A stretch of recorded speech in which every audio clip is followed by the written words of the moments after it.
Her husband brought prostitutes home every day just to spite his new bride. Mary had only just gotten married, but every day her husband brought a different prostitute home, openly, defiantly, and always in front of her. Why? Because on their wedding night, Mary had stolen the spotlight. With her graceful presence and a breathtaking piano performance at the reception, all eyes had been on her. At first, John, her husband, didn't seem to mind, but the snide remarks from his stepmother started to eat away at him. Soon, admiration turned into jealousy.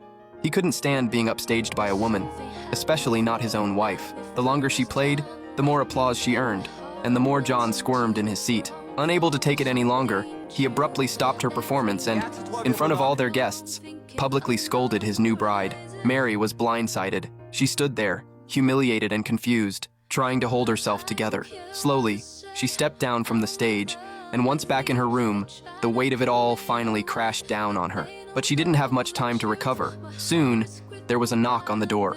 It was their wedding night, a time that should have been sweet and tender. Instead, John treated it like a chore, as if fulfilling some obligation. That night was nothing close to magical. It was cold, detached, and it left a scar Mary would carry forever. From that moment on, her life spiraled downward. John kept flaunting prostitutes in her face, completely indifferent to her feelings. Resentment took root in Mary's heart. When she became pregnant, Mary decided she wouldn't pretend anymore. From then on, whenever John tried to see her, the maids would come up with excuses to keep him away. But this only made him angrier. One day, in a fit of rage, he beat one of her maids in front of her, then fired her. That maid had been Mary's closest confidant.